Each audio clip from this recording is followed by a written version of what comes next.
I ask for the truth on behalf of Alpana Singla concerning suspected black magic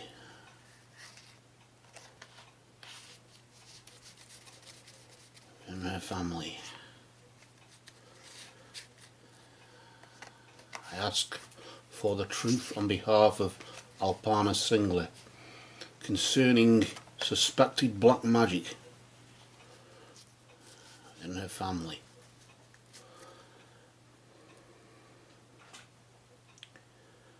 I ask for the truth on behalf of Alpana Singla concerning suspected black magic in her family, and I ask for this truth in the name of truth, right conduct, peace, love and non-violence.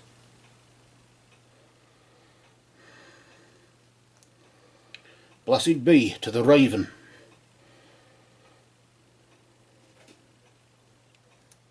the carrier of souls from darkness into light.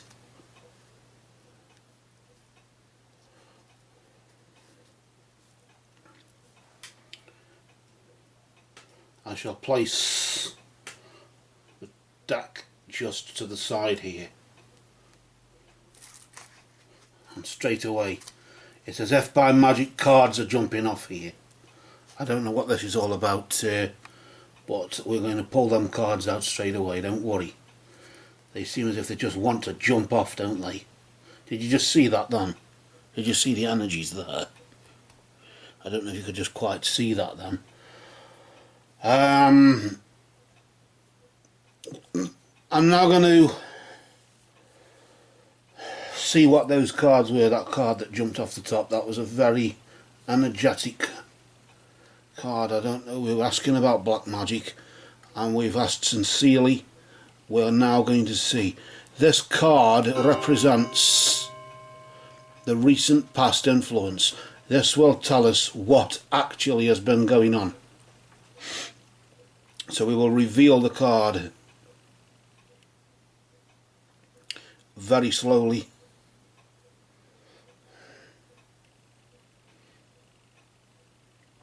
Like so.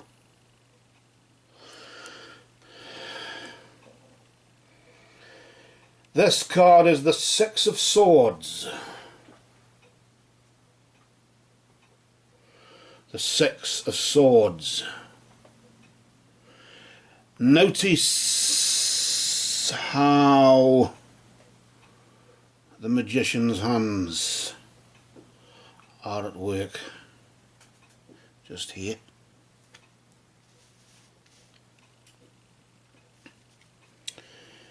You can see him holding something there. The Six of Swords, of course, when we talk about the tarot, six is analysis, isn't it?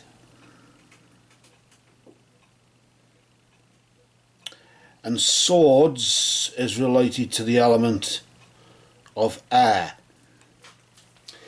Of course, six, any number between 4 and 9, that's 4, 5, 6, 7, 8 and 9, those numbers are linked to the element of water.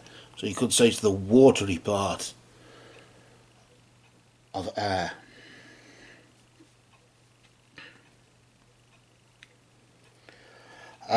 Straight away,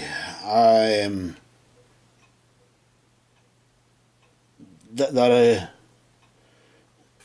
hands holding something there, as if something is being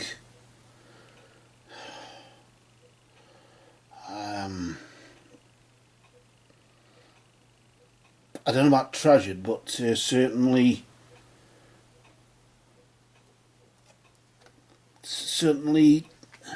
kept in some value.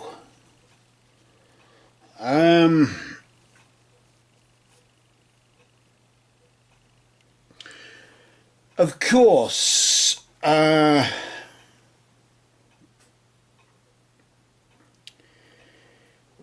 when we talk about the numbers, of course, we have this is the Six of Swords.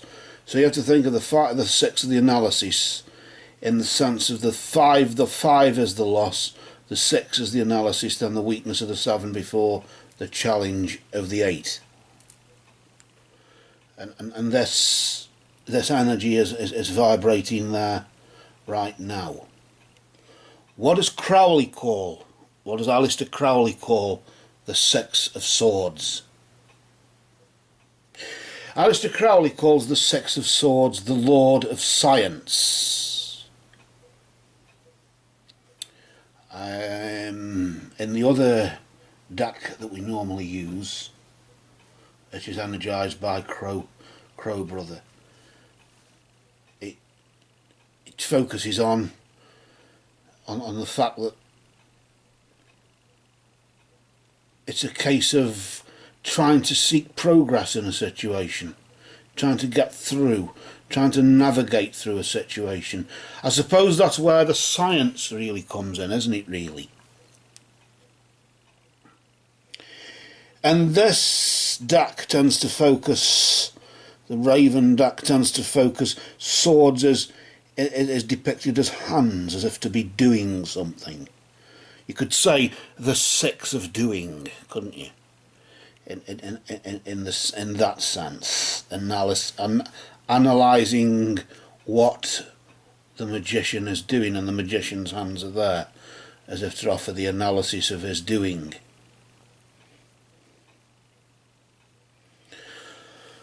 And I'm sort of getting this where it is implying, based upon the question that's been asked about black magic, about dark forces being used to change a person, or for whatever reason magic is used for negative purposes.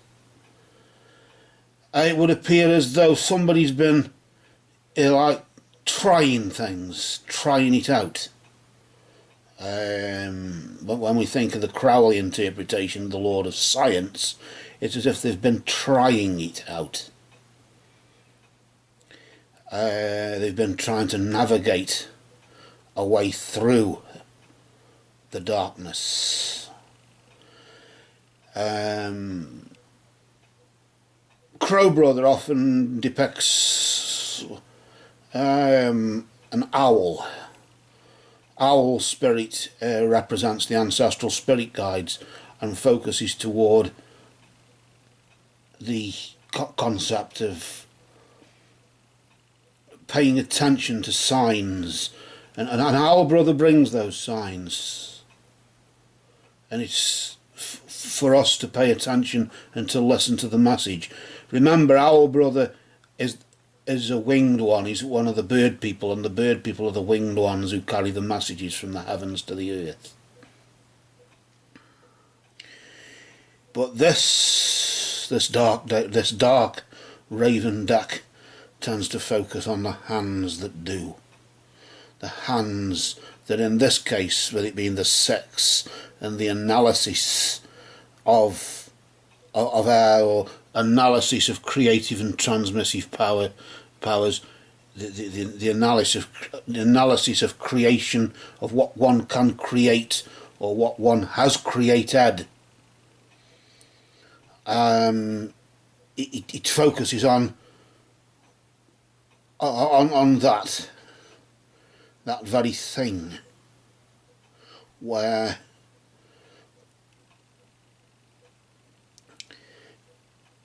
the recent past is basically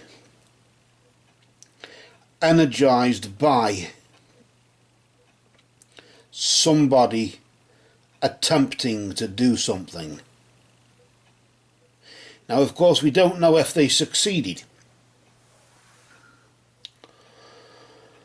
But from the Lord of Science to the navigating and getting through, trying to work a way through this, trying to seek progress by studying what's been going on through communications, by what communications have been made,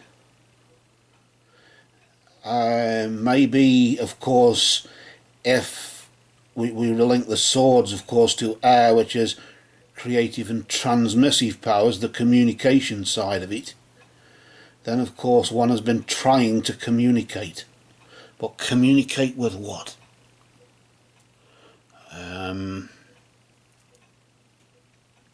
Communicate with dark forces? Communicate with what? The hands here hold out a trinket of some kind, and it's the magician's hand, isn't it? There are just 6 droplets there, or 6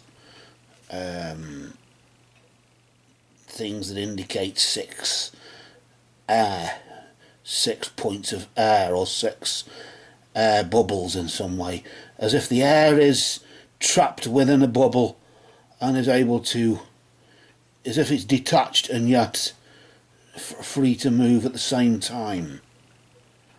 And the magician's hands there are in control. Now, of course, it's the magician's hands, but does that mean it's magic being done? Of course. I think maybe if black magic has been used, it has been more of an attempt, more of somebody trying to do it than it actually being done. And this is over the past 3 or 4 weeks or so, of course. And people who don't know what they're doing with black magic, or with any magic, because black magic is just magic being used for negativity. It's quite legitimate magic. It's just that it's used for negative or evil purposes. That's all. It's the only thing that makes it black magic. Otherwise, other than that, it is magic. Full stop. I try and use both black and white to create the harmony, to create the yin and the yang, because you can't have this without that. You can't have up without down. You can't have the inside without the outside, for how would you know where the outside was if you didn't know where the inside was, and vice versa. And it's this harmony, but when that harmony is breached in some way, and somebody decides to go one way, even pure white magic can actually be a negative form of magic if it refuses to acknowledge that there is negativity out there that needs to be harnessed and tamed, as you would say, taming, like taming a wild animal. And if you don't acknowledge that the wild animal is there, then it's a very sort of a very difficult thing to try and conceive, isn't it? I'm now going to pull out the next card, which is the present influence. Given the fact that we have established that somebody has been attempting to, or the signs are being given, the Lord of Science, occult science. This is occult science. Occult means hidden. That's what the word occult means. It doesn't mean evil. It doesn't mean anything malpractice or anything like that. It just means hidden. And we are using occult, or we are accessing the occult now. Are we not? Let us now see what, given that was the card that jumped off, this was the second card just underneath it that seemed to be dragged behind. Just after the shuffle earlier on. Let's now just reveal this card very slowly, as not to disturb the energy, as not to disturb it. And as we reveal that card, we can see quite clearly there we have the 10 of Swords. The Ten of Swords, Crowley calls the Ten of Swords, just like he calls the Six of Swords the Lord of Science. Crowley calls the Ten of Swords the Lord of Ruin. This indicates really in this particular deck the Raven shows us the skeleton of a hand with no flesh upon it, as if all the flesh has been eaten away. There is nothing left to give or to be given. It has all been taken, and that is it. As if to say the hand of death.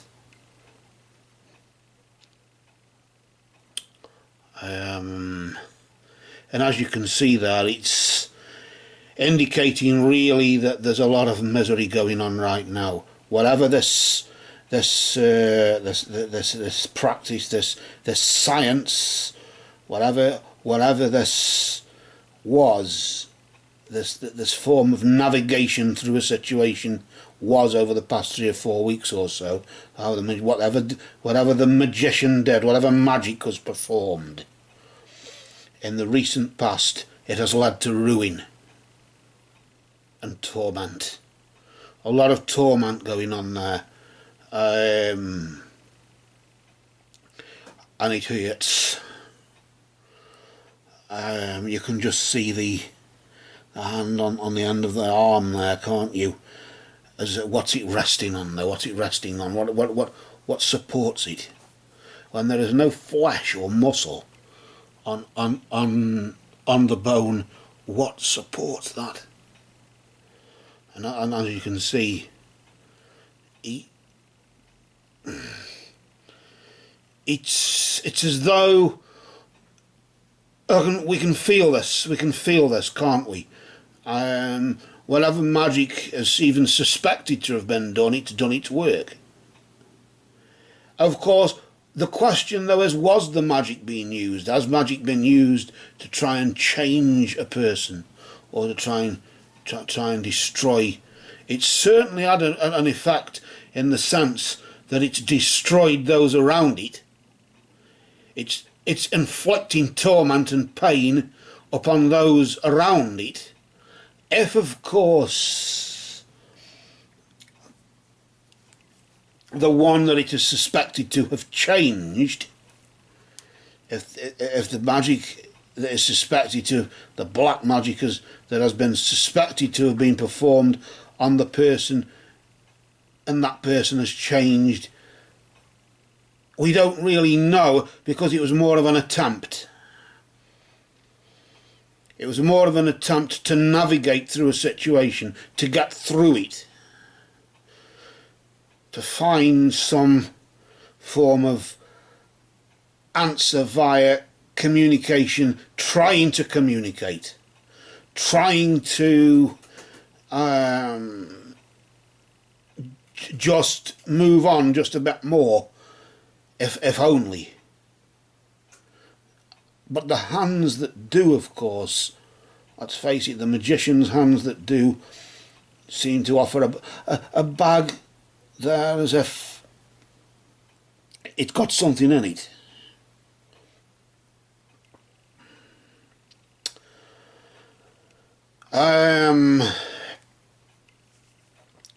But what's in that bag, if that's a magic bag? What is in that bag? What tools are there in that bag? Are there altar tools in there? Or is there a potion or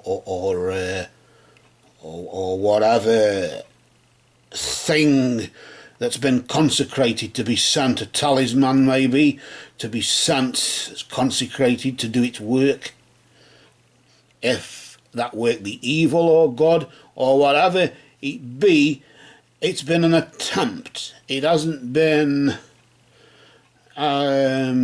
actual black magic in that sense. It's been an attempt.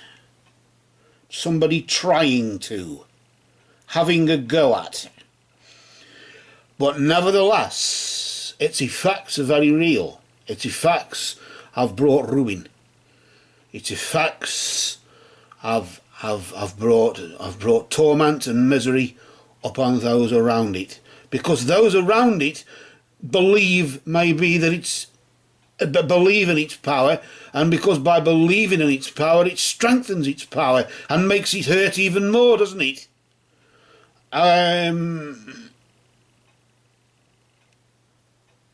Which allows any negative energy, because with magic, the idea of magic, to perform magic, is to perform it with intent, in the sense of, like saying a prayer. Do you really mean what you say when you say that prayer? When I say a prayer to God, I mean what I say. If I do not, that prayer is not a sincere prayer, and God either will not listen to me or answer me. But with magic, it's not about sending wishes to God or letters to heaven or whatever. It's about invoking energy to bring about a result through intent. Now, of course, that intent could be evil intent or it could be good intent. Usually with good intent, it's magic that is sent to heal. And you ask the gods to heal a situation or to heal a person. But with black magic and curses and hexes, of course, if somebody's tried to do a hex, the people who are hexed, the ones, the victims involved, if they believe that that hex was truly and sincerely done, maybe the magic of that will be stronger for them than it would be for the person who may not have been as sincere as we all think they were.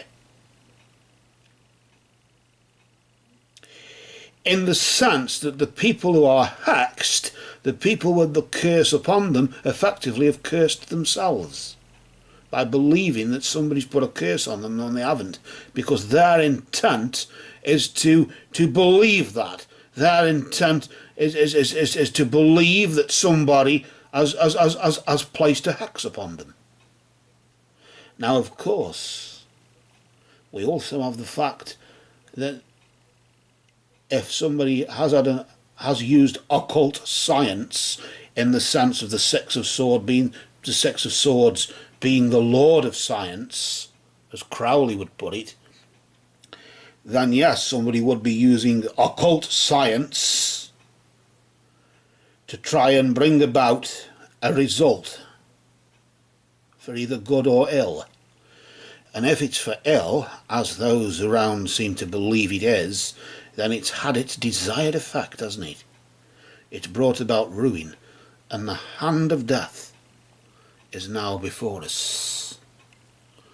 Let us now pull out the next card.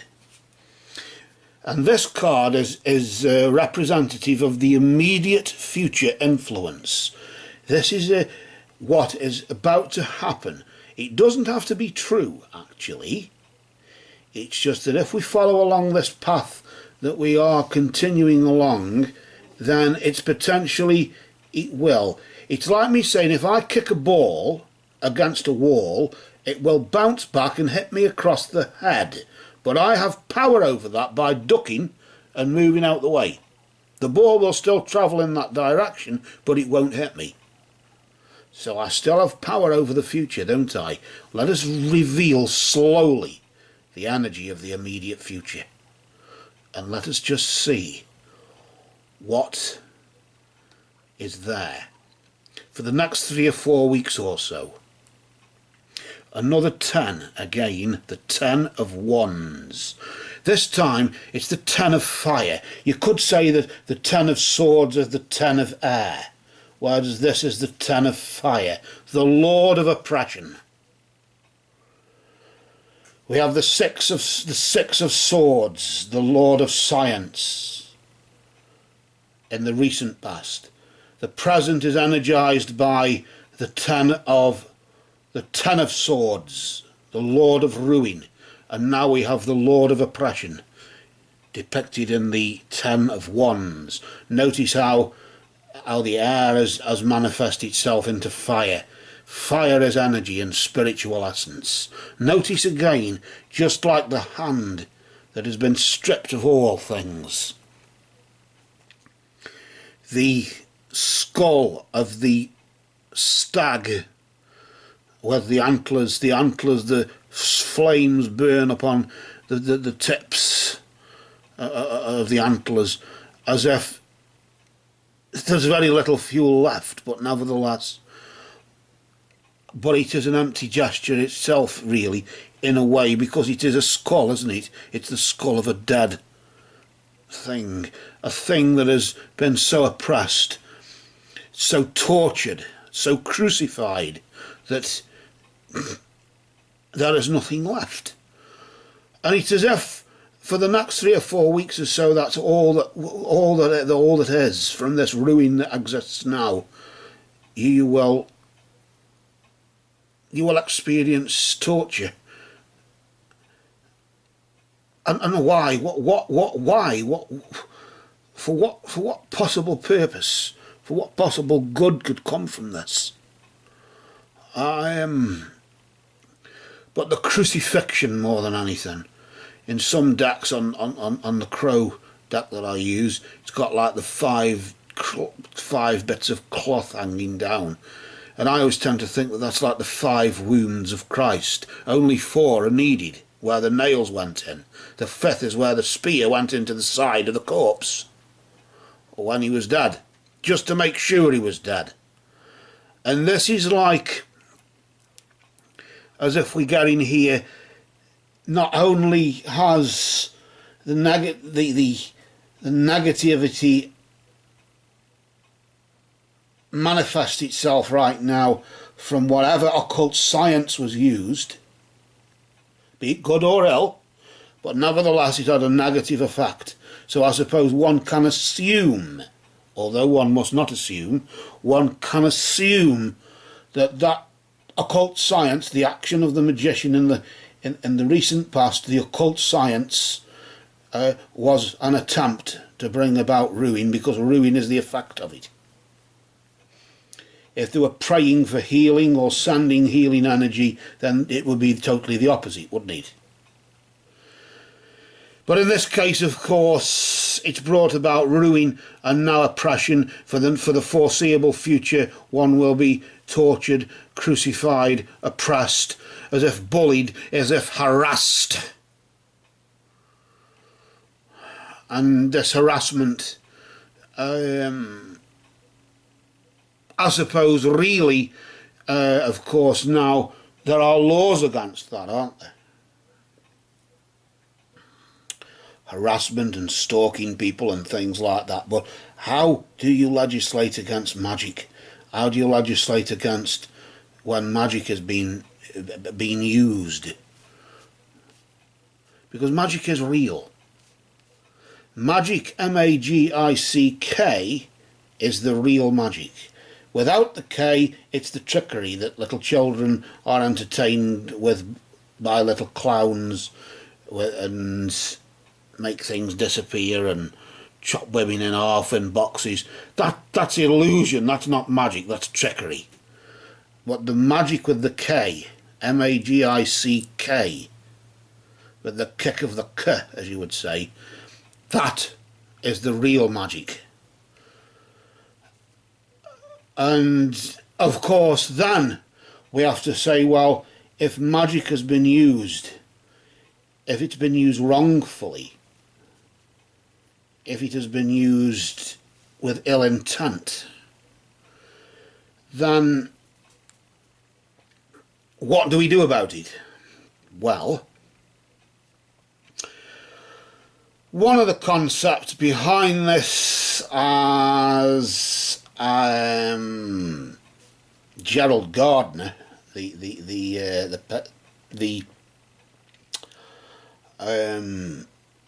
pagan, the Wiccan side of it, from the Wiccan side of it, Gerald Gardner promoted the idea of that I am a reflector, and that I need not this energy that you send unto me, and I thus send it back so mote it be. By the power of 3 times 3, as the goddess bids it, so mote it be. And it's this sort of thing where if you do not need something, you give it back. If you buy me a bar of chocolate from the shop and I don't want it, I'll give it you back. Now, if you put poison in that bar of chocolate and I still don't want it and I give it you back and you have to eat it instead, that will be backfiring on you. The magic that you placed upon me has been sent back to you. And this is the idea of the reflector philosophy, as you could call it, as I would say, in the sense that I am a reflector and that I send it back. I need it not. It's very nice of you to send this evil to me, but I do not need it, so I send it back to you. By the power of 3. 3 times as strong as you sent it to me. If you sent me good, then you will be rewarded 3 times stronger, and you will be healed, and you will be blessed 3 times as much. But if the energy that you sent to me is negative and evil, then it will be 3 times stronger, and it will hurt you 3 times more than me. But of course, we have to establish if that's the case. If magic was done, we can assume that it was done, but doesn't mean it was. But we could send it back. So if any good was sent, all we're doing is sending that good back and blessing those who sent it. That's a fair enough thing. But of course, if it is the evil, the black magic, in the sense the magic that is being used for dark purposes, has been sent with evil intent to bring about ruin and to allow that ruin to grow through oppression, through torment, and through just pure crucifixion of those for the immediate foreseeable future, then of course, by sending it back would mean that they receive back what they sent. Of course, we have to be very careful because we don't know who has sent it. Do we just send it back to the one who has sent it? If we know who it was, we can do it, but we have to be sure that we have to be 101% sure that we know who it was that sent that magic. Of course, if I don't know who it was, I tend to just send it back to whoever sent it, in the sense of throw it in the air. Because if it's good, let them be blessed. If it's bad, then it is their own ill that they've wished upon me that I refuse to have. I don't want it. You can have it back. But of course you would have to know what magic to perform and how to send that back, of course. A lot of magic is actually quite simple. I try not to do complicated magic myself, because I just find that it just complicates issues literally, and it just adds confusion to something that is just relatively simple. If you call a spade, it is a spade, and that's the end of it. You don't need to go in to the detail of all the components that it's made up of, like the wooden bar and the metal shovel at the end, and probably another little bit of a handle at the end. A spade is a spade. It's just one unit. You view it as one thing. And I tend to treat magic like that from a simplicity sort of standpoint, as you would say. But of course, we all have our own way of perceiving magic and how it's done.